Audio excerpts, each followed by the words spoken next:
Hello' students, আপোনালোক সকলোকে মোৰ ইউটিউব চেনেললৈ স্বাগতম। যোৱাকালি আমি শিকিছিলোঁ ক্লাছ 10ৰ 10 নম্বৰ অধ্যায়ৰ পোহৰৰ প্ৰতিফলনৰ ফকাচ দৈৰ্ঘ্য, ভাঁজ ব্যাসাৰ্ধ, ভাঁজ ব্যাসাৰ্ধ আৰু ফকাচ দৈৰ্ঘ্যৰ মাজৰ সম্পৰ্ক, অৱতল দাপনৰ মুখ্য ফকাচ, উত্তল দাপনৰ মুখ্য ফকাচ। আজি আমি শিকিম পোহৰৰ প্ৰতিফলন অৱতল দাপনৰ দ্বাৰা। যদি এটা লক্ষ্যবস্তু অৱতল দাপনখনৰ অসীম অৱস্থানত ৰখা হয়, তেতিয়া ইয়াৰ প্ৰতিবিম্বৰ অৱস্থান ক'ত হ'ব, বা ইয়াৰ প্ৰতিবিম্বৰ প্ৰকৃতি কি হ'ব, বা ইয়াৰ প্ৰতিবিম্বৰ আকাৰ কি হ'ব। প্ৰথমতে চাম যদি লক্ষ্যবস্তু এটা অসীমত ৰখা হয়। আমি প্ৰথমতে এখন অৱতল দাপন আঁকিছোঁ। এখন অৱতল দাপন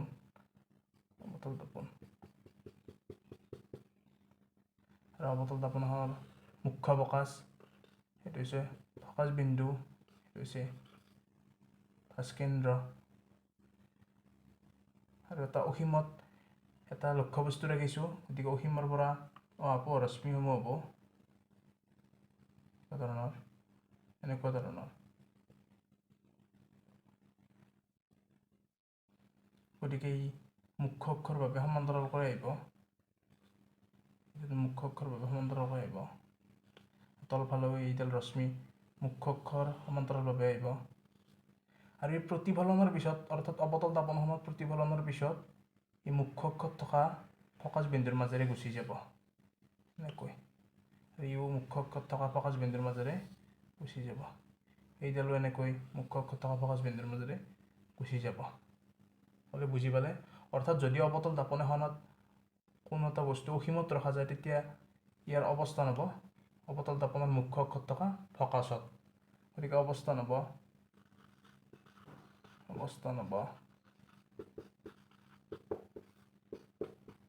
এফত। তাৰপিছত যিহেতু অৱতল দাপনখনত অসীমত ৰখা লক্ষ্যবস্তুটোৰ আকাৰ যথেষ্ট বেছি, গতিকে ইয়াৰ প্ৰতিবিম্বৰ আকাৰ যথেষ্ট সৰু হ'ব, অৰ্থাৎ বিন্দুসম হ'ব। এতিয়া আমি যদি প্ৰতিবিম্বৰ আকাৰ চাওঁ, বিন্দুসম বা সংকুচিত।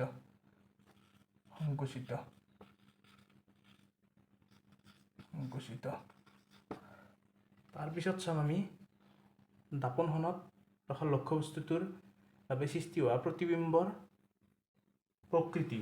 যিহেতু অৱতল দাপন এখনত আমি জানো যে অৱতল দাপন এখনত সদায় প্ৰতিবিম্ব প্ৰায়ভাগ দাপনখনৰ সন্মুখৰ ফালে গঠন হয়, অৰ্থাৎ দাপনখনৰ পৰা বাওঁফালে গঠন হয়, এইফালে গঠন হয়।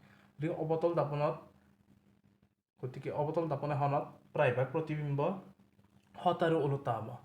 গতিকে আমি অসীমত ৰখা লক্ষ্যবস্তুটোৰ কাৰণে অৱতল দাপনখনত গঠন হোৱা প্ৰতিবিম্বটো এইটো হ'ব, অৰ্থাৎ প্ৰতিবিম্বৰ প্ৰকৃতি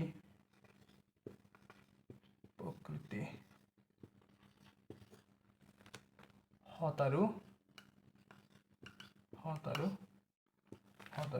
ওলোটা হ'ব।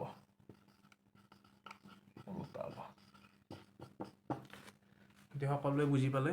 গতিকে অৱতল দাপন এখনত অসীমত ৰখা লক্ষ্যবস্তুটোৰ কাৰণে তাৰ পৰা অহা পোহৰশ্মিসমূহ প্ৰতিফলনৰ পিছত মুখ্য অক্ষত থকা ফকাচ বিন্দুৰ মাজেৰে গুচি যায়।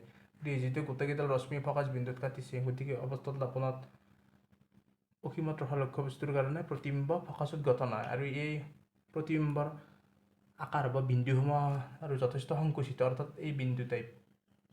আৰু প্ৰকৃতি হ'ব সৎ আৰু ওলোটা। সকলোৱে বুজি পালে? যদি বুজি পোৱা নাই, আপোনালোকে কমেণ্ট বক্সত কমেণ্ট কৰিব। তাৰপিছত চাম আমি অৱতল দাপন এখনত ভাঁজ কেন্দ্ৰৰ বাহিৰত প্ৰতিবিম্ব ৰাখিলে, লক্ষ্যবস্তু ৰাখিলে তাৰ প্ৰতিবিম্বৰ অৱস্থান ক'ত গঠন হয়।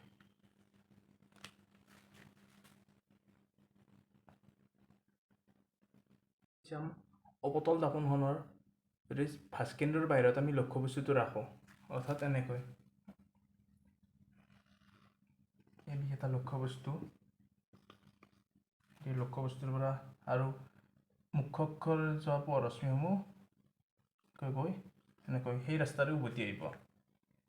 আমি চাম বিৰ পৰা ওলোৱা পোহৰশ্মি প্ৰথমতে দাপনত খুন্দা খাব, আপতিত ৰশ্মি দাপনত খুন্দা খাই ফকাচ বিন্দুৰ মাজেৰে গুচি যাব।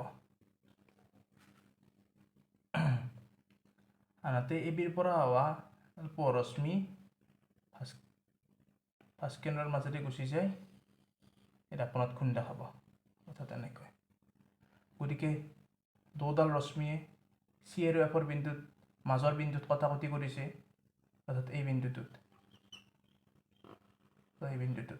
গতিকে আমি ইয়াক বি ডেছ এ ডেছ দিব পাৰোঁ, অৰ্থাৎ এ বিত ৰখা বা চিৰ বাহিৰত ৰখা প্ৰতিবিম্বটোৰ লক্ষ্যবস্তুটোৰ কাৰণে আমাৰ প্ৰতিবিম্ব ভাস্কেন্দ্ৰ আৰু ফকাচ বিন্দুৰ মাজত পোৱা গৈছে। অৰ্থাৎ যদি আমি চিৰ বাহিৰত লক্ষ্যবস্তুটো ৰাখোঁ, প্ৰতিবিম্ব পোৱা যাব ফকাচ বিন্দু আৰু ভাস্কেন্দ্ৰৰ মাজত। আৰু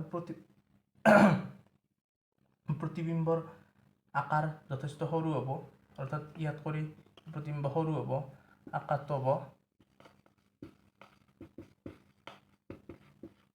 সৰু। তাৰপিছত প্ৰতিবিম্বৰ প্ৰকৃতি হ'ব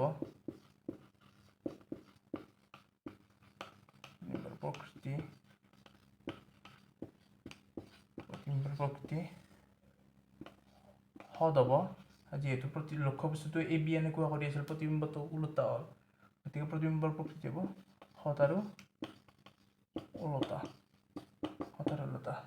আৰু ইয়াৰ অৱস্থান হ'ব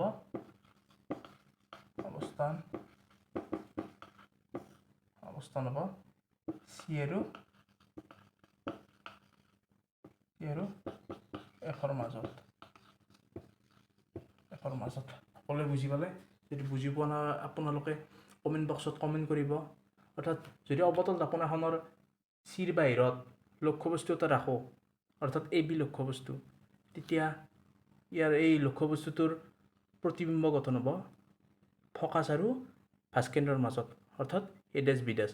আৰু প্ৰতিবিম্বৰ আকাৰ হ'ব সৰু, যিহেতু এইটো ইমান ডাঙৰ আছিল, এইটো ইমান সৰু হ'ল।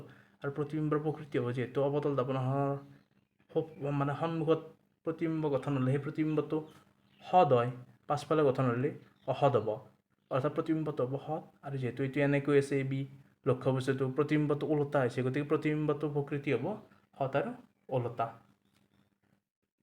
সকলোৱে বুজি পালে? তাৰপিছত আমি শিকিম অৱতল ঢাকোনাখনত যদি ভাস্কেন্দ্ৰত লক্ষ্যবস্তু ৰখা হয়, তেতিয়া ইয়াৰ প্ৰতিবিম্ব ক'ত গঠন হ'ব। যদি অৱতল ঢাকোনত লক্ষ্যবস্তুটো ভাস্কেন্দ্ৰত ৰখা হয়, অৰ্থাৎ চিত আমি লক্ষ্যবস্তুটো ৰাখিছোঁ, এইটো এ বি। গতিকে ইয়াৰ পৰা পোহৰশ্মি যাব, ঢাকোনত খুন্দা খাব, অৱতল ঢাকোনত খুন্দা খাব, আৰু খুন্দা খাই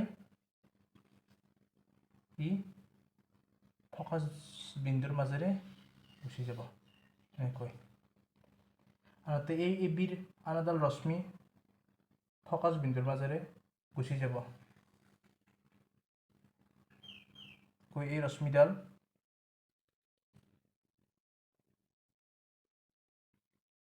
এই বিন্দুত কটাকটি কৰিব, অৰ্থাৎ এই প্ৰতিবিম্বটো হ'ব বি ডেছ এ ডেছ।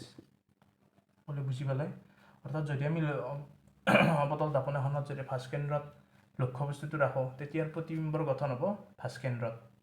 আমি অৱস্থান লিখোঁ, অৱস্থান হ'ব চিত। তাৰপিছত ইয়াৰ আকাৰ হ'ব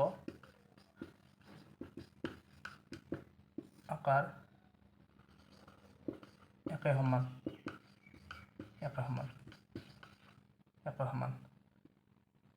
আৰু প্ৰকৃতি চাওঁ, প্ৰকৃতি হ'ব সদ আৰু ওলোটা, আগৰ কেইটাৰ দৰে একে, সদ আৰু